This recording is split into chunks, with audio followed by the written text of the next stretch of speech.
YouTube, what's going on, man? It's your boy Black Couch Booking here with another video. Happy Black History Month. So today's video will be centered around Black history. We're going to talk about the top 5 WWE superstars right now.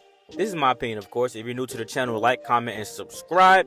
Let's get right into it. So I'm not going to do the whole at number 5, at number 4, at number 3. No, you see the 5 right here on the screen.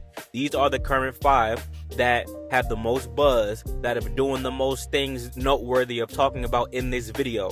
So what's gonna make this video interesting is I'm gonna talk about the people that's left off. So number 1, Bobby Lashley. Bobby Lashley is someone who I had slated at first, but then I thought about Trick Williams. Trick Williams is hot in these streets right now, man. Him and Carmelo Hayes is gonna have a banger at Stand and Deliver. Hopefully that's what they do. You know, Shawn Michaels knows what he's doing. Marty Jannetty versus Shawn Michaels type of deal, and we're gonna see who the Marty Jannetty is and who is the Shawn Michaels. Now I have my opinion, of course, but you know, I think Trick Williams is a guy that should be NXT World Champion soon. I don't remember the last time we really had, you know, a main event Black NXT champion. I really can't remember. Like, it's probably recent, but it's nobody who's worth talking about in my opinion, if I can't remember, besides Carmelo Hayes, of course. But I'm talking about like even before that, you know what I'm saying?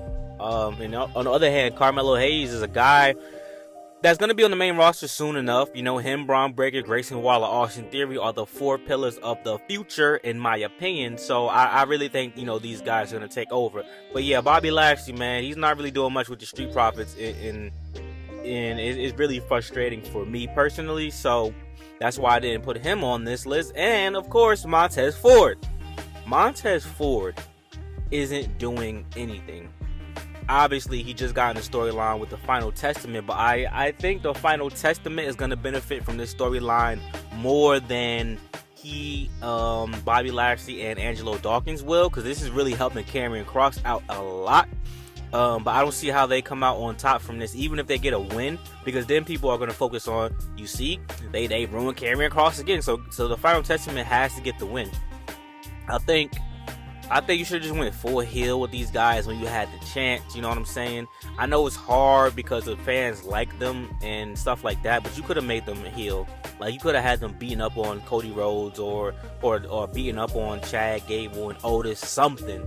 But, you know, I'm really disappointed, especially for Montez Ford, a guy who I think is the future and could be United States champion, Intercontinental champion. Like, I don't think that's too far of a stretch to you know, do. Like, I don't understand why Montez Ford can't be US champion, especially now with the recent buzz from Love and WWE. This is the opportunity where you could book him versus Logan Paul at WrestleMania, but I don't think that's gonna happen. I think they're gonna get that 3-on-3 match instead of doing the Battle Royal thing. I think it's gonna be the Final Testament versus the Street Profits and Bobby Lashley.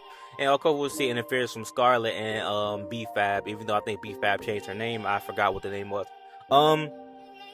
So yeah, man, you know, that's how I feel about that. So what's next on the agenda? What's next on the agenda? I don't think there are any more honorable mentions that I really need to speak on. Obviously, I could talk about the New Day. I could talk about New Day all the time, but the New Day not really doing anything. Shout out to Big E. Hopefully he gets well. Xavier Woods, he would have been on this list if he would have won the IC belt, which I think he should have, but I see the vision with Gunther, so I'm not tripping. And Kofi Kingston is Kofi Kingston, man. You know, Kofi Kingston, he done this thing. He came very far. WWE champion. I love Kofi Kingston, but top 5 right now? No. Now all of you are wondering, well, why is Jade Cargill on this list? Well, that Royal Rumble appearance and the buzz around her name is enough. Jade Cargill is going to be great, and I think when Bianca Belair loses at Elimination Chamber, we're going to get Bianca versus Jade. If Bianca wins at Elimination Chamber, I would be extremely surprised, man. I would be very surprised. Not going to lie to you guys. So I'm hoping that someone else wins. I don't want Becky Lynch versus Rhea Ripley. I'm going to be completely honest, but I would rather that, because I want to see Bianca versus Jade, even though they're going to say it's too fast.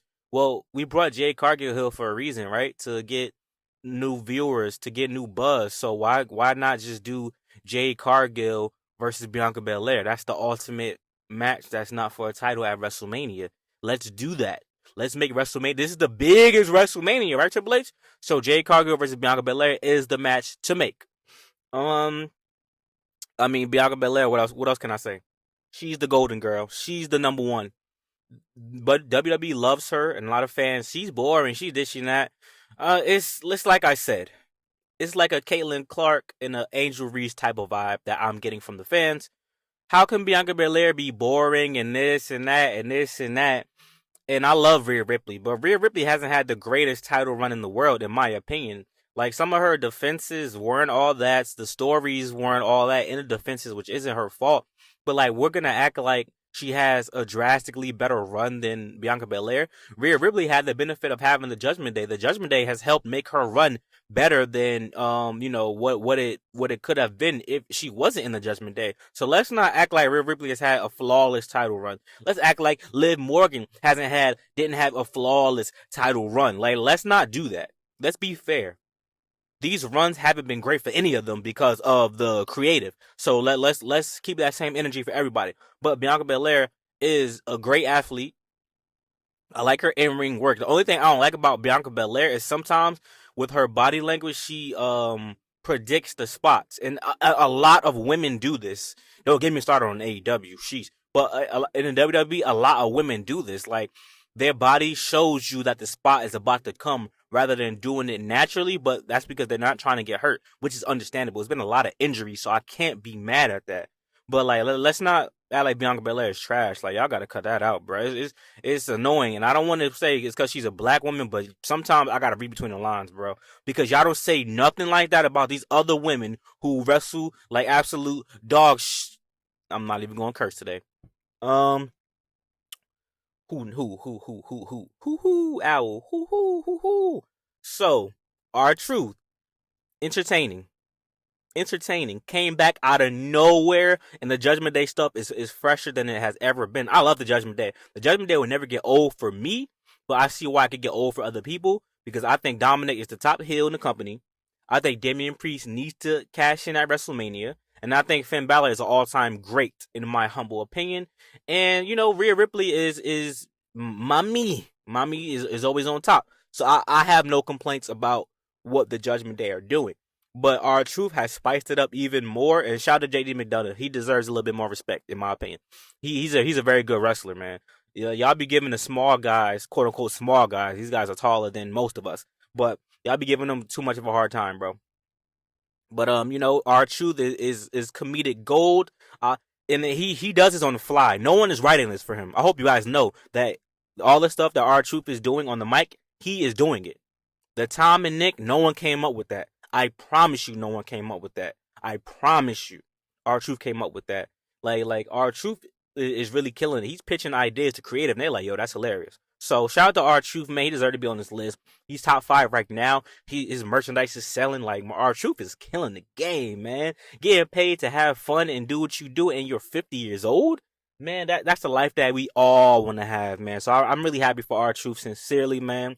And I have a new, even more respect than I have for him in the past. He's been doing it for so long, and he's a guy that has never been cut from the WWE, and that's something that we should applaud. But yeah, man.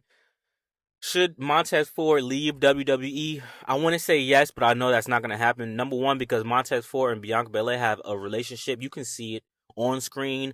They're not faking. They love each other very much. And even if Montez Ford I don't think he would leave. You see, Andrade left because he really had no choice. Like, he wanted to go make a name for himself and come back. I know that's what he told Charlotte for a fact. It didn't necessarily work out that way. The end of his run at AEW was great, and I think that made a good enough impact for him to come back. And he was going to come back even if it didn't work out, to be honest.